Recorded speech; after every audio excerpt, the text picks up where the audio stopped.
Terus gue sempet ketahan men di imigrasi men. Iyalah. Ditanya-tanyain, sampai anak gue ditanyain, where's your dad? Bukan gue lagi ditanyain. Anak gue yang cewek waktu itu umur berapa ya? Mungkin dia 4 tahun waktu itu, dia bilang, yeah, my dad is coming. I'm going home with my mom for vacation. We going back to my grandma's place. Alhamdulillah anak gue, padahal itu gak gue latih. Tapi anak gue ngomong begitu gitu loh. Gue inget banget dia bilang begini ke gue, kok lu beda sih, gak kayak Farah yang dulu gue pernah kenal.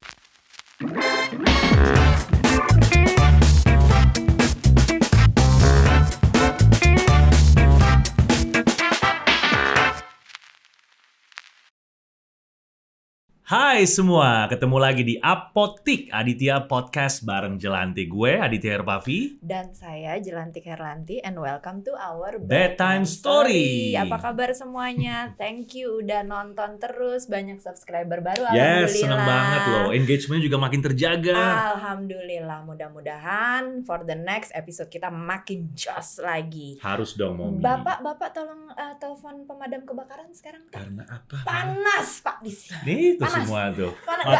Tumben-tumbenan jarang ngedip di sini. Ampun, mesti panggil pemadam kebakaran. Kenapa? Soalnya hari ini kita udah kedatangan tamu Farah Spir. Yeay! She's very hot, right? Yes. Makanya harus panggil pemadam kebakaran. Tapi maaf ya, udah ada yang punya. Udah. Hai Farah, how are you? Hello, I'm very good, thank you for having Ceritanya me. Bahasa aku tuh Inggris baru dulu. Jadi, Baru I'm very good-nya aja pronounce-nya udah bener banget ya. Bapak mau kursus bahasa Inggris dulu. Kayaknya bahasa Mandarin ya. Jadi aku kenal sama Farah itu di salah satu ajang yang kemarin kita sama-sama ikuti. Mrs. Worldwide 2022. Ini adalah runner up fourth, runner up keempat Mrs. Worldwide. Boleh tepuk tangan dong.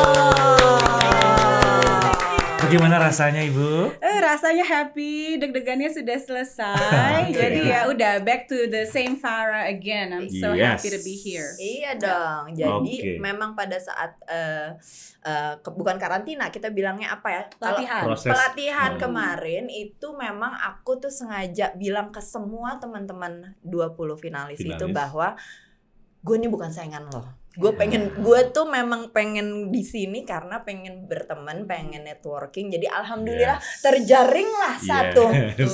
She's like one of the most friendliest finalists. Masa serius mingle sama semua orang. Itu semua pada gini. Bener loh. Enggak ada yang set kok, beneran loh. Batik itu paling friendly sama semua orang, bisa mingle sama semua orang. Iya, ya gue pokoknya coba sat gitu. Yang jelas dia orangnya nggak bisa fake deh. Dia begitu modelnya. Very genuine. Cool. Genuine.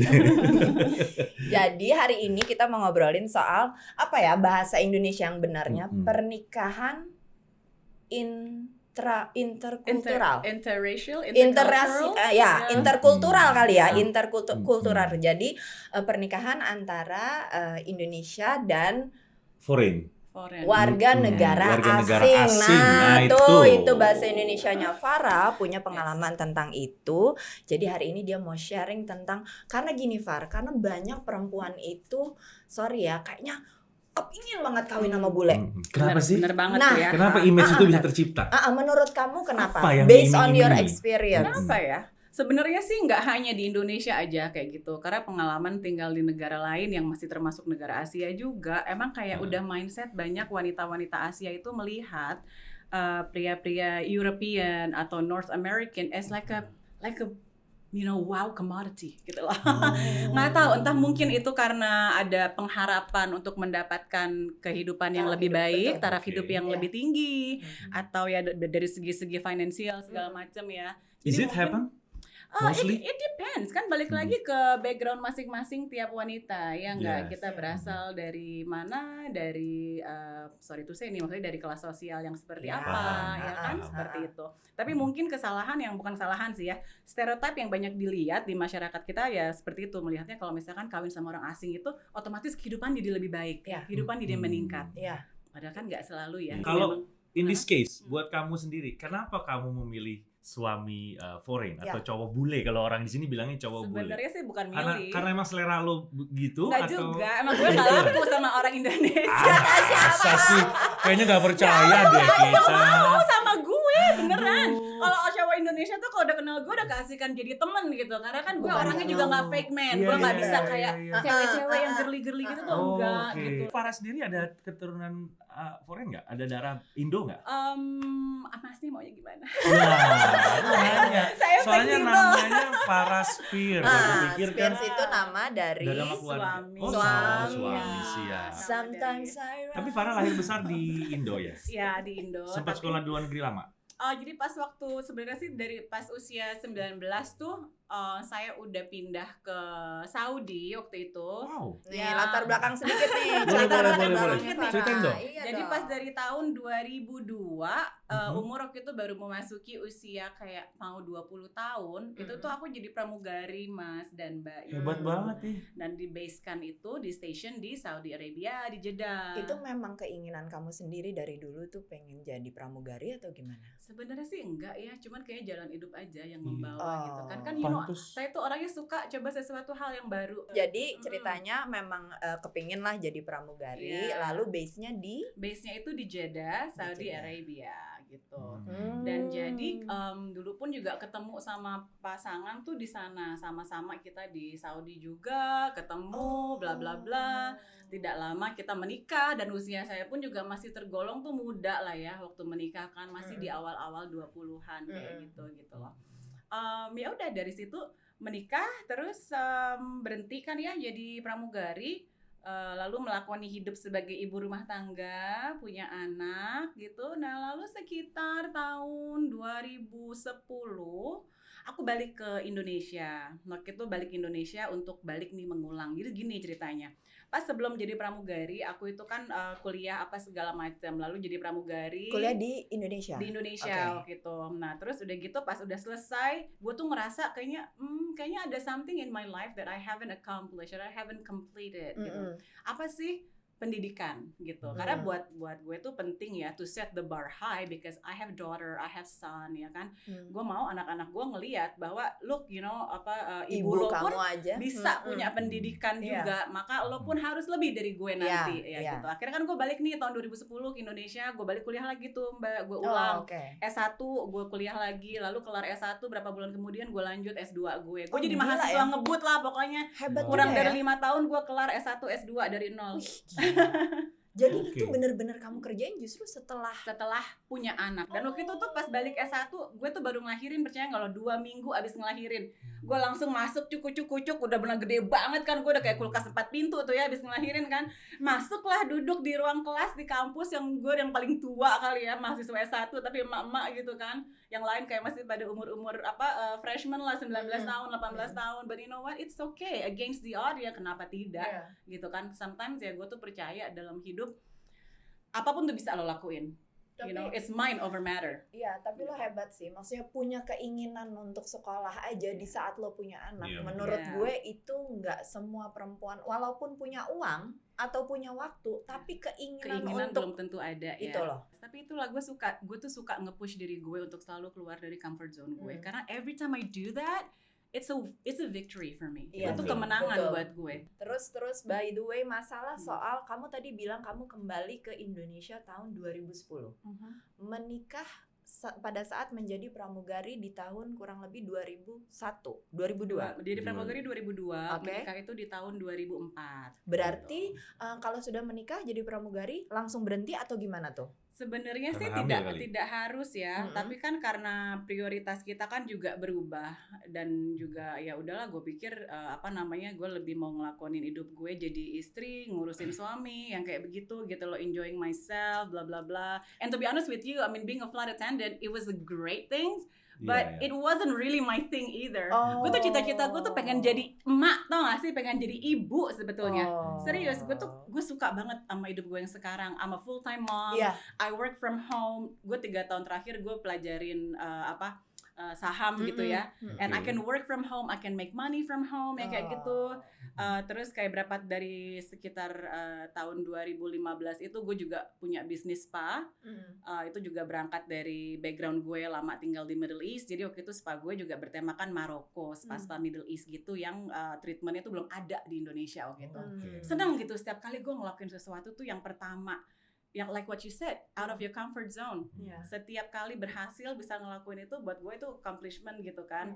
Tapi tetap balik lagi ke cita-cita awal gue tuh ya pengen jadi ibu rumah tangga, pengen bisa ngasuh anak-anak gue, pengen terus ngebimbing mereka, always there for my husband, traveling, bla bla bla bla, dan semua itu alhamdulillah terpenuhi gitu loh Mbak. Jadi I am just so contented as it is. By the way, you have two children. Siapa namanya? Namanya Alia Isabel. Umurnya 15. 15 tahun. Adiknya? Adiknya namanya Adam, laki-laki. Dan nama suami sekarang siapa?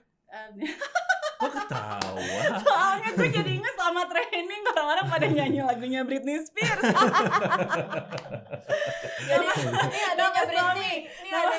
Nama suami itu Barry Spears, but he has nothing to do with Britney Spears. Oh serius? Ya, kali ada. Benar.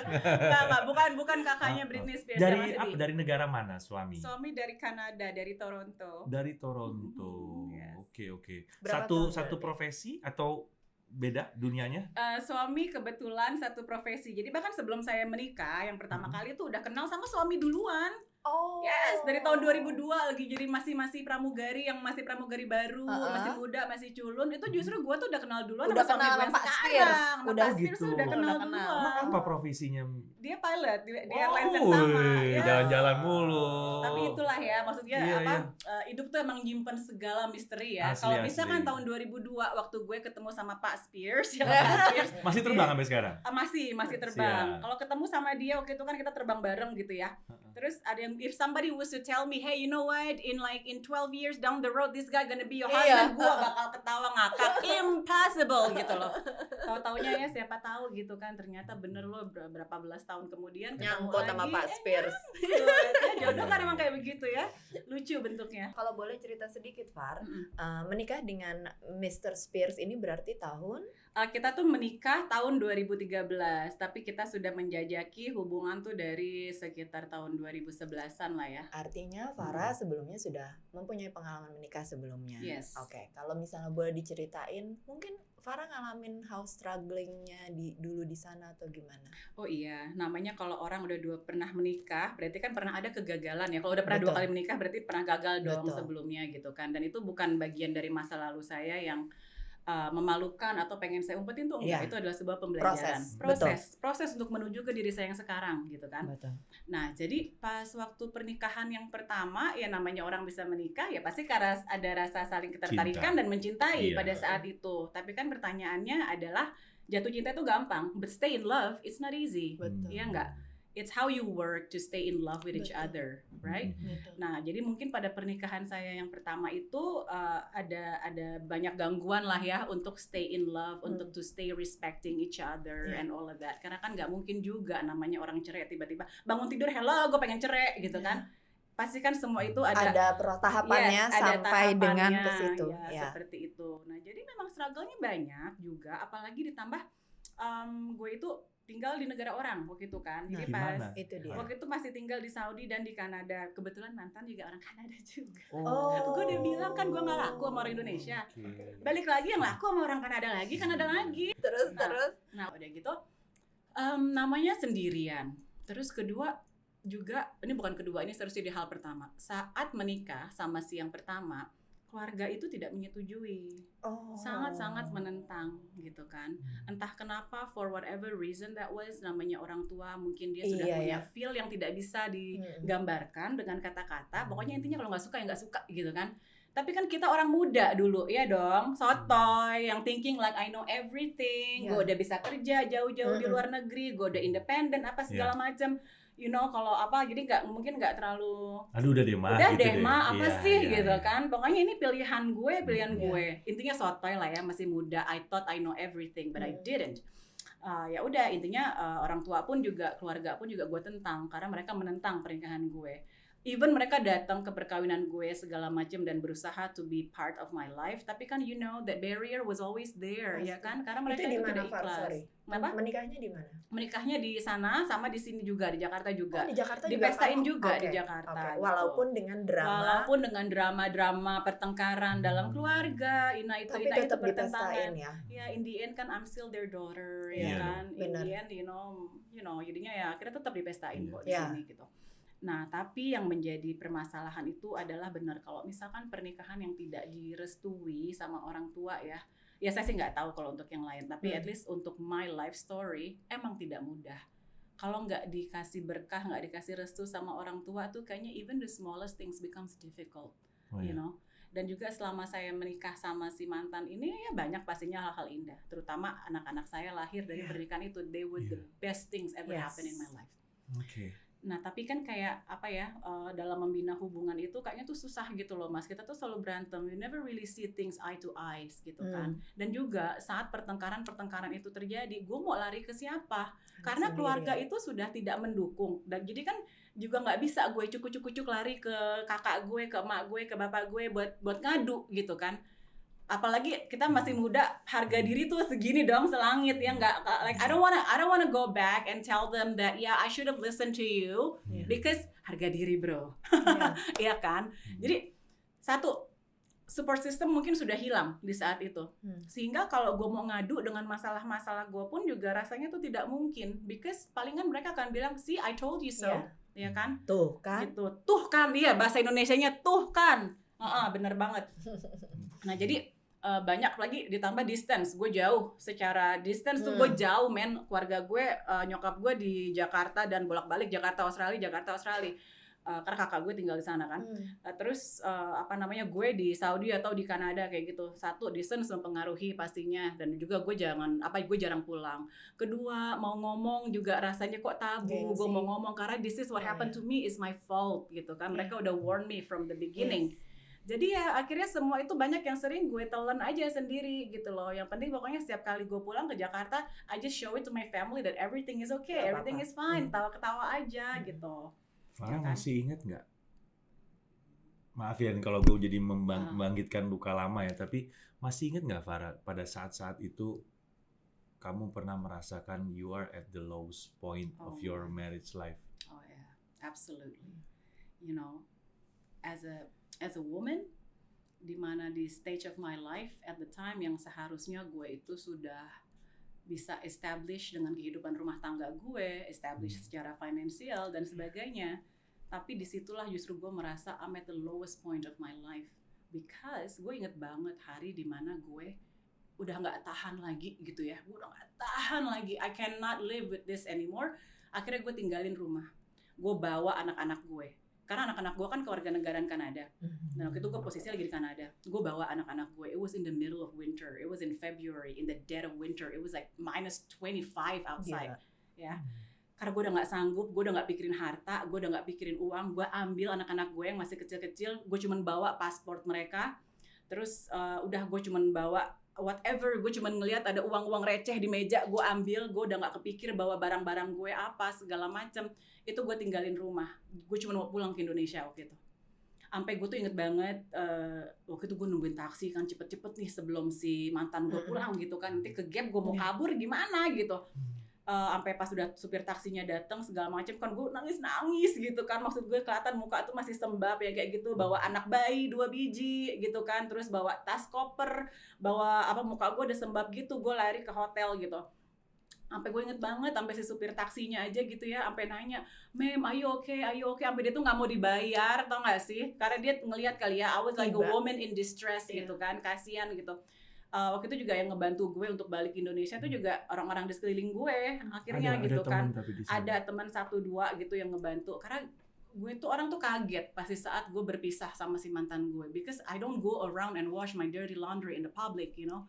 Gue nggak cerita tentang masalah hidup gue ke orang-orang, because I'm not that kind of person. Makanya kaget. Karena setiap kita keluar bareng segala macam yang always like a happy couple, yang kayak gitu. Padahal sih orang nggak tahu di mobil jedak-jeduk gitu kan, berantem, bukan jedak-jeduk disco, mending jedak-jeduk itu maksudnya ya gitu lah, berantem gitu.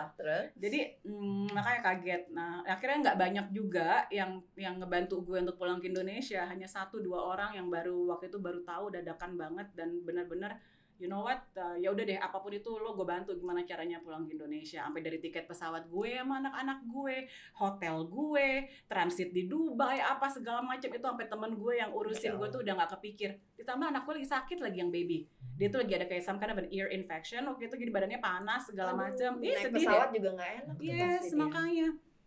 Nah udah akhirnya itulah yang bisa bikin gue balik ke Indonesia, dan itu yang pertama kali bikin keluarga gue tuh tahu what's going on, what happened in my marriage at the time. Itu kayak bener-bener yang hari ini siang terang benderang tiba-tiba langsung jadi malam. Ngerti nggak lo? Berputar 180 derajat banget.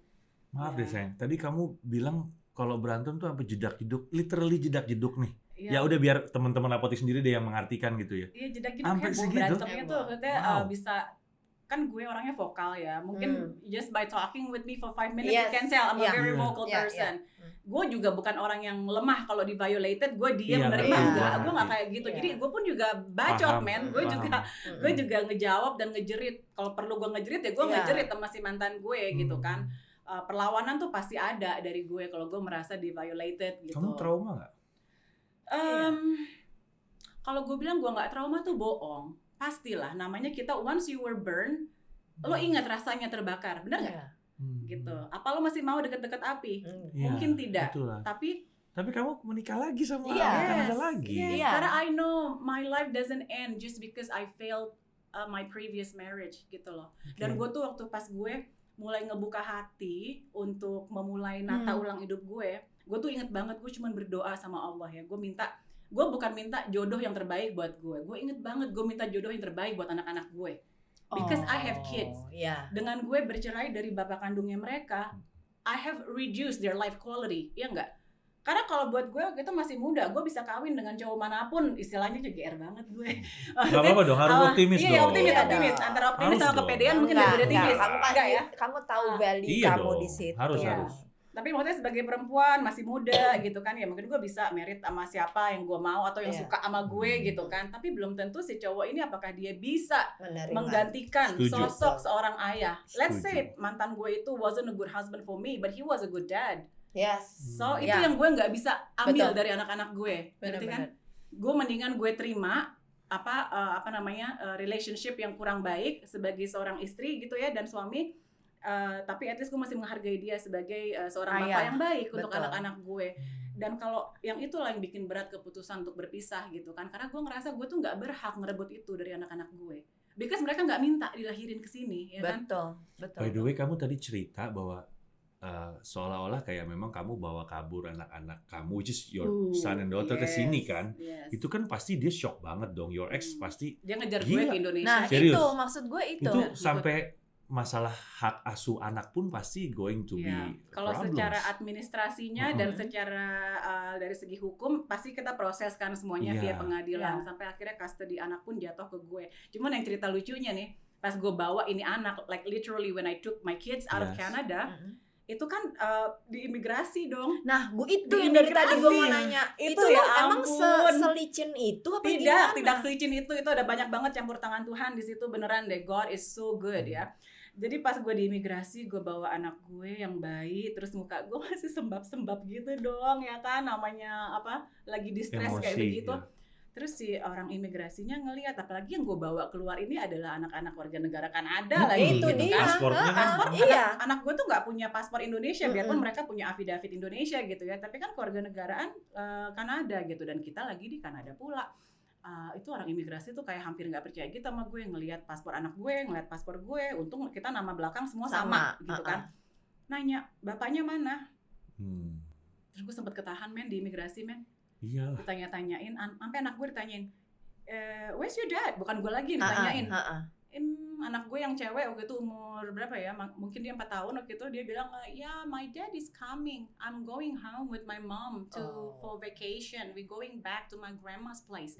Alhamdulillah anak gue, padahal itu nggak gue latih. Tapi anak gue ngomong begitu gitu loh. Sampai yang ditanya bukan gue lagi, anak gue yang ditanya. Saking mungkin dia curiga ya, dia tahu kan jatuhnya udah nih. Penyelidikan. Iya. Mungkin dipikir, wah ini pasti kenapa-napa, muka sembab, pula pasti mau bawa kabur anak-anaknya nih gitu kan. Tapi karena anak gue nyantai jawabnya akhirnya ya udah, gue nggak tahu gimana ya Tuhan udah diatur, terus gue jalan langsung udah strut gitu. Gile. Dan itu gue tuh buru-buru loh 3 jam sebelum flight gue udah di imigrasi. Gue karena saking takutnya gue akan bermasalah, ngerti kan? Ditanya gini terus bapaknya ikut flight bareng nggak? Oh iya ikut. Dilihat tiket gue boarding pass gue ini lo tuh masih lama boardingnya. Kenapa lo udah dari sekarang? Oh iya, because kan gue bawa anak-anak dan si suami gue lagi urusin mobil apalah gue lupa alasannya gitu apa gitu ya. Pokoknya I try my best, nggak tahu gimana itu alasan tuh bisa keluar dengan lancar. Ya udah akhirnya gue dilewatin. Di situ pas gue udah lewat imigrasi tuh langsung ya Allah gitu. Sampai ke Indonesia, reaksi pertama dari keluarga apa? Keluarga alhamdulillah ya. Apakah langsung memeluk? Apakah langsung? Apa justru told you? Ternyata gue udah berburuk sangka sama keluarga gue saat itu. In the end, you know, they are your family. They'll welcome you no matter how injured you are. Yes. Ya kan? Jadi mereka keluarga gue welcome gue semua. Bahkan ngasih gue semua bantuan yang gue butuh. Aduh, gue dengerin aja mana. Beneran loh, Mbak. Gue dengerin. Karena aku bisa ngerasain sih. Karena kalau misalnya keluarga, kita nggak ada tempat lain, Mbak. Ending-endingnya kalau kita punya problem pasti keluarga yang nomor. Yang berani pasang badan tuh cuma keluarga. Gue tuh bisa ngerasain dari suara lo aja ngomong begitu. Gue soalnya penasaran karena kamu bilang pertamanya kan kamu keluarga against. Tapi aku penasaran begitu lah datang di depan mata kamu tuh itu mereka gimana? Justru tuh kan aku udah bilang apa? Langsung meluk. Itu kan berarti Masya Allah, alhamdulillah. Langsung ngasih gue shelter. Maksudnya artinya tuh langsung ngasih gue tempat perlindungan gitu loh. Iya, pasti. Ya itu yang namanya keluarga ya. Jadi mau supposed kita to be like that. Mau kita gimana? Meskipun ada juga pasti teman-teman apotek yang merasa mungkin keluarganya tidak seperti itu. Tapi memang kebanyakan fungsi keluarga ya seperti itu ya, Farah ya. Betul. Sekarang kita udah punya anak juga, Farah apalagi anaknya juga sudah mulai dewasa. Harus siap-siap tuh nanti tuh. You're gonna have a big daughter nanti ya. Terus udah gitu yang Atik juga penasaran ketemu dengan Bapak Spears. Aku ngomongnya jadi Bapak Spears. Pada saat ketemu sama Bapak Spears kan kamu bilang kamu udah lama sebenarnya kenalnya dia. Sebelum kenal mantan, udah kenal dia duluan. Satu maskapai ya. Ketemu lagi tuh gimana? Apa udah langsung ada nyetrum?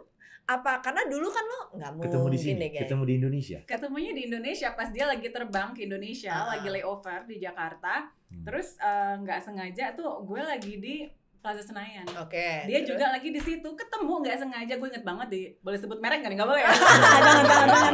Jadi ketemu nggak sengaja, emang nggak janjian? Ketemu nggak sengaja gitu. Dan juga jadi ini jujur nih ya, gue dari pas gue masih jadi seorang pramugari muda di maskapai yang sama dengan si Pak Spears ini, gue tuh udah setiap kali ngeliat dia tuh gue deg-degan, ngerti nggak lo? Karena emang kayaknya gue nya sih yang nyetrum, dianya sih gue rasa nggak nyetrum sama gue, gitu kan. Cuman jadi our path crossed each other over 10 years lah. Gila, tapi sebagai kayak ketemu di pesta ini, ketemu di acara ini gitu. Tapi gue nggak tahu kenapa ya kuasa Tuhan. Kok gue tuh ngerasa setiap kali gue ketemu laki-laki ini kok aduh, I adore him gitu loh. I'm not shy to tell this in public because I did adore my husband and I still adore him as much as I did 20 years ago. Gitu. Jadi ya itu makanya gitu. Tapi gue pikir paling karena banyak yang suka sama dia gitu. Karena dia emang orangnya tuh captain yang charming, baik sama semua orang, nggak genit. Yang jadi karena mungkin gitu kali ya, kalau cowok nggak genit malahan banyak cewek yang pengen genit ya kan. Karena cowok cool banget, baik aja, nggak genit gitu loh. Jadi gue pikir ya udah emang karismanya dia kayak gitu, bukan gue doang pasti yang merasa kesetrum-setrum gitu kan. Ketemu di Plaza Senayan, terus ketemulah sama si Pak Spears tuh di situ. Tadi lagi makan siang juga sama co-pilotnya dia. Ya ngobrol lah, hahihi. Dan karena gue lagi bete banget hari itu, I was like super rude with him. I was like nyebelin. really apa sih lo gitu kan, yang jutek gitu lah gitu, yang sok kece banget. Padahal sih nggak juga kece gitu kan, tapi belagu aja dulu yang penting. Udah gitu terus gue dulu masih ngerokok gitu. Terus kan si Pak Spears ini kan hidup sehat, dia tidak ngerokok, tidak minum, tidak ngopi, and I was everything but that. Gue ngopi gue ngerokok gitu. Dan di hari itu gue lagi kesel banget, jadi mungkin juga aura gue tuh kayaknya kesuram banget kali ya. Sama dia juga kurang ramah segala macem. Terus gue inget banget dia bilang begini ke gue, kok lu beda sih, nggak kayak Farah yang dulu gue pernah kenal beberapa kali kita ketemu. Kan di situ pas gue digituin gue langsung GR, gue pikir gue doang yang inget dia. Iya, kok lu inget gue juga? Gitu. Dan stalking. Dia stalking. Oh, GR gila gue. Terus ada gitu, kok dia ngomongnya gitu kan. Dan itu posisi dia tuh udah pisah, udah cerai sama istrinya juga udah lama gitu. Dan gue juga hear about him, ya udah dia dating cewek ini, dia pacaran sama cewek ini karena udah pisah, udah cerai juga toh gitu. Terus ya udah dari situ jadi mulai oh kita malamnya ada acara. Jadi salah satu teman kita bikin acara waktu itu di boleh sebut mereknya nih? Bikin acara lah di salah satu klub di Jakarta gitu kan. Ada gitu, gue pengen datang gitu loh. Terus gue jadi kontek-kontekan sama dia. Gue ngebujuk-bujuk dia untuk datang, gangguin dia supaya, tapi dia itu mau flight pagi-paginya. Jadi nggak bisa secara integriti tuh dia menolak karena itu nggak profesional. Gue mau terbang besok pagi, nggak mungkin gue clubbing malam. Nggak mungkin party. Gue kecewa karena apa? Gue nggak pernah ditolak sama cowok. Ya kan? Ini cowok kurang ajar banget, berani nolak ajakan gue gitu loh. Secara gue tuh gue jarang ngajak cowok. Sekalinya gue ngajak, dia nolak gue dengan pentingin pekerjaan, profesionalitas, integriti, bla bla bla. Wah, gue jadi makin penasaran, gak sopan ya orang. Kena lo sama gue bentar lagi lo, kena lo gitu kan. Ternyata kamu yang kena. Tunggu dulu.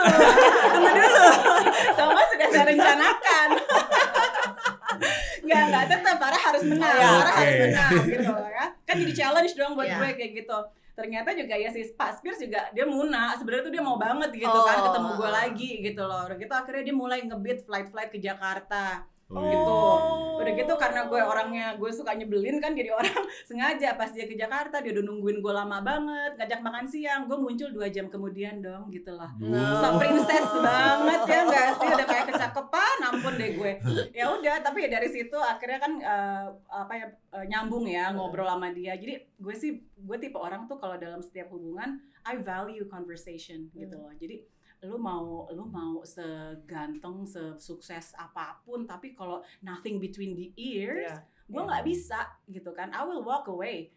Tapi sama dia tuh gue ngeliat banyak kualitas dia yang bikin nyambung banget sama gue. Akhirnya kan semuanya jadi terjadi secara natural gitu ya. So we started off with friendship, akhirnya build trust, akhirnya dari trust we gain something else, you know, love. Akhirnya love jadi muncul segala macam. Lama pacarannya? Iya, berapa lama? Jadi itu dari 2011, 2 tahun lah ya. 2 tahun, cukup lah ya. Dan juga dari awal gue udah frontal sama dia, you know, gue tuh happy meal. Jadi gue tuh emak 2 anak. If it's not happening between you and my kids, it's not happening between you and I. Sebelum syuting tadi Farah sempat ngomong ke aku, doanya apa Far? Doanya jadi ya jodoh itu sometimes bukan untuk diri kita aja. Gue nggak pernah berdoa untuk Allah carikan jodoh yang terbaik buat gue, tapi gue selalu minta Allah carikan jodoh yang terbaik buat anak-anak gue. Ya, itu tadi itu juga bisa jadi highlight untuk orang-orang yang mungkin pernah mengalami kegagalan. Jadi minta jodohnya tuh bukan buat diri kita, tapi justru buat anak-anak kita. Gitu. Karena kita itu kan kalau ya insya Allah kalau kita berdoa untuk kebaikan orang lain sebelum kebaikan diri kita, itu insya Allah dijabah ya sama Allah ya. Far, gue mau nanya lagi deh nih. Ini mungkin bisa jadi tips buat teman-teman apotik yang berencana atau memang sudah memiliki pasangan yang berbeda negara, keluarga negaraan. Apa sih yang terberat tuh sebenarnya punya pasangan atau suami atau istri yang beda budaya atau beda ini? Apa sih yang paling berat, Far? Yang terberat mungkin faktor komunikasi. Tapi itu pun kalau misalkan kalau sama suami yang sekarang alhamdulillah tuh komunikasi kita lancar ya, karena kita juga udah sama-sama belajar dari kesalahan masa lalu. Tapi kalau lihat nih dari kegagalan masa lalu, yang terberat adalah komunikasi. Cara kita tuh, dan komunikasi itu bukan berarti lu bisa bahasa Inggris atau lu nggak bisa, bukan itu ya yang gue maksud ya. Jadi to set the frequency in the same wavelength. Ngerti nggak? Jadi untuk ngeset bahwa lo tuh sama-sama dalam satu frekuensi yang sama, sehingga saat lo ngomong A, nyampenya A ke dia, bukan B. Gitu. Dan itu sih mungkin juga bukan sama orang yang beda sama bule. Kultur komunikasi berarti ya. Jadi komunikasi antar budaya ya maksudnya gitu bisa, ya. Tapi balik lagi tadi yang Farah bilang, sebenarnya itu nggak berlaku untuk orang bule aja. Masalah lo memang lo harus sama frekuensinya. Lebih ke frekuensi sih sebenarnya. Gitu ya. Benar. Jadi faktor komunikasi itu susah banget. Sama orang lokal aja masa sama Indonesia susah, apalagi yang udah beda budaya gitu. Mengkomunikasikan yang ada di sini di sini untuk bisa sampai ke situ. Bisa sinkron gitu ya. Nah, itu susah di situ. Nanti belum lagi penalarannya dia ya kan, dengan budaya dia yang begini-begini, yang buat gue itu masalah, buat dia nggak masalah, nanti jadi masalah baru lagi, kenapa jadi masalah buat lo gitu kan. Seperti itu. Jadi Farah kalau misalnya boleh sharing sama perempuan-perempuan di luar sana yang masih bercita-cita pengen kawin sama bule, masih orientasinya enggak mau, gue mau itu apa? Kalau boleh sharing, tips atau apa yang mungkin Farah bisa sharing? Iya. Bisa banget. Berdasarkan pengalaman ya, jadi saat kalian memilih pasangan hidup, apalagi yang udah punya niat untuk memilih pasangan hidupnya orang asing, pastikan dulu bahwa dia adalah teman kamu, teman yang bisa diajak bicara, teman yang kamu bisa ajak berkomunikasi. Urusan cinta itu nanti, cinta itu gampang, kayak gue, cinta itu gampang. Yang penting lo establish komunikasi dulu sama calon pasangan hidup. Ingat yang gue bilang tadi, for me I value conversation. Itu landasan dalam suatu hubungan buat gue. Hubungan itu not about money, it's not all about sex, it's not all about happy times, but it's also about bad times and how you handle the storm. Betul. Ya nggak? Benar banget. Gimana cara handle the storm? Lo butuh komunikasi dulu supaya lo bisa bekerja sama. Ya kan? Visionnya harus sama juga. Exactly. Kawin sama bule itu nggak semuanya rainbow and butterfly, bro. Tuh. ulangin lagi. Ulangin lagi, Far. Jadi menikah dengan pria asing itu tuh nggak selalu senang, nggak selalu rainbow dan butterfly. Rainbow, pelangi dan kupu-kupu itu kan kelihatannya manis-manis ya, cantik-cantik, semua bagus-bagus. Tapi dari pengalamannya Farah banyak gitu. Semua hari hujan, banyak badai-badai yang dilalui juga, dan ya itu bisa dilalui oleh semua macam pernikahan ya, nggak harus dengan pernikahan asing, tapi ya menambah unsur keunikan tersendiri aja kalau itu dengan pasangan asing, karena balik lagi kita itu berbeda culture gitu. Nah kalau tadi sebelumnya gue nanya masalah yang beratnya tuh apa sih dengan beda culture, dengan beda negara gitu ya, plusnya apa nih, poin plusnya nih sebagai gue punya pasangan ini gue menangnya di sini, Dit. Lo kan sama-sama mati, sama-sama anak Jakarta. Saya asing juga, makhluk asing dari luar angkasa. Apa, Farah? Jadi, Ciela, keunggulannya apa ya? Aku sih nggak mau bilang keunggulan deh, maksudnya poin plusnya gitu ya, menikah dengan orang asing. Satu, kita jadi wawasan untuk melihat dunia pun juga tambah luas. Wawasan untuk mengenal karakteristik dari kebudayaan yang berbeda itu pun juga jadi lebih luas. Sebenarnya sih nggak perlu ya dengan cara kawin sama orang asing, dengan kita let's say dapat kerjaan di luar negeri, tinggal di luar negeri, you are self-made gitu kan, lo bisa mendapat wawasan itu gitu. Tapi boleh ya itu. Ditambah dengan lo nikah sama orang asing, lo belajar kebudayaan dia, keluarga dia, dan lo pun juga punya kesempatan untuk tinggal di negeri negara-negara yang bukan negara lo, itu kan suatu wawasan. Ya, betul. Dengan menambah wawasan pun cara berpikir lo juga jadi lebih kaya, terbuka, mudah-mudahan benar lebih lebih kaya gitu. Dalam arti kata lebih banyak jadinya, betul. Jadi lebih toleransi juga mungkin ya saat melihat berbagai macam perbedaan, dari perbedaan agama, perbedaan pola pikir, ya kan, jadi lo lebih bisa mentoleransi, nggak terlalu monoton gitu. Romantis nggak sih? Eke? Enggak, pasangan sama dia romantis banget. Oh, ya? Kerjanya beli bunga mulu, sampai gue bilang gue nggak demen bunga. Gue demennya bunga bang. Salah ya? Well, siapa yang tidak? Iya. Dia tipe yang romantis, dan saya tuh tipe yang cuek loh, orangnya cuek banget. Apakah mostly pria-pria berkulit putih atau pria European boy atau European man tuh kayak begitu romantis? Nggak juga? Mantan sih nggak romantis. Mantan malah tipe orang yang karena dia kan juga backgroundnya engineer, jadi tuh technical banget gitu loh orangnya. Setiap ngeliat sistematis gitu. Iya, setiap ngeliat apa-apa bawaannya antara mau dirakit atau dihancurin sama dia. Saking engineer mainnya gitu kan. Kalau yang sekarang, suami yang sekarang tuh dia romantis gitu, tipe yang flamboyan gitu ya. Flamboyan sih enggak, tapi tipe orang yang manis lah ya. Kemana-mana tuh maunya berdua terus gitu. Jadi ya seperti itu sih kalau dia romantis, kok enggak. Enggak lah. Sama, pasti nantinya lo kan juga nyetrum juga, dia sukanya diginiin gitu ya. Iya kan? Jadi suami tuh paling suka ngeliat sunset saking romantisnya. Terus waktu inget banget ya, waktu kayak awal-awal berapa tahun pertama married gitu, he tried to educate me about the beauty of sunset and everything gitu kan. Duduk aja di pinggir pantai ngeliatin sunset, buat dia tuh something yang romantic gitu. Gue bengong dong. Apaan sih yang diliatin? Gitu kan. ya udahlah ya tiap hari juga sunset, pikiran gue kan begitu. You have same favorite place for dating each other? Oh iya, itu salah satu kesamaan kita. Jadi kita tuh tipe orang yang kalau udah suka sama satu hal, kita tuh setia. Pasti akan balik ke situ lagi. Dari barang sampai tempat, sampai style. Percaya nggak? Jadi ya gitulah, kita tuh tipe-tipe customer yang setia. Bersyukurlah yang mendapatkan Farah dan Berry sebagai customer ya. Kita tuh loyal. Siap. Nah, sekarang nih ada segmen spesial dalam setiap episode adalah Say Something. Yes. Jadi di sini Farah say something buat suami, ungkapan cinta atau apapun, anything yang atau mungkin mau say thank you atau apapun deh. Apapun, mungkin buat your parents kalau mereka masih ada dan mungkin akan menonton, atau buat anak-anakmu, atau bebas. Buat diri kamu sendiri. Ya, jadi ini say something namanya. Say something, oke. Yang mau saya ucapkan, saya tuh bersyukur banget atas semua jalan hidup, cobaan hidup, semua rasa sakit, semua rasa cinta yang pernah saya terima over the years. Those are the things that make me who I am today. Dan jangan jadikan itu rasa sakit menjadikan kamu orang yang bitter, menjadikan kamu orang yang ikut pahit. Nggak apa-apa, cerna semua itu lalu smile again and still give your best every day to every people that you met along the way.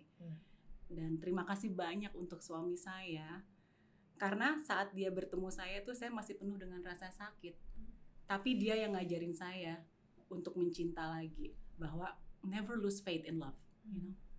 Itu nggak akan pernah saya lupain. Jadi dari situ sebuah proses lah sampai hari ini. Kenapa saya orangnya easy going banget? Maybe most part of it because bantuan dari dia juga, gitu kan. Banyak sekali sisi positif suami saya tuh yang bikin saya jadi orang seperti ini hari ini. Anything else? Mungkin buat anak-anak atau buat siapa? And for my kids, you're always been the best things happen in my life. Apapun yang terjadi dulu dan apapun yang terjadi di masa depan, kalian tuh nafasnya mami. Itu aja sih. Hey, thank you Farah for sharing in Apotik ya. Salam buat Habinya juga. Nanti kapan-kapan kita ngobrol-ngobrol. Terima kasih banyak sharingnya Farah. Mudah-mudahan episode hari ini bisa menjadi referensi buat teman-teman. Banyak tips banget tadi dari Farah tuh. Mungkin bukan hanya buat orang-orang yang pengen menikah dengan pria asing tapi justru banyak juga tips dari pengalamannya Farah yang bisa dijadikan referensi buat kehidupan tadi kita sehari-hari. Tadi poin itu Mami tuh, bahwasanya jangan jadiin rasa sakit hati itu bikin diri kita menjadi bitter.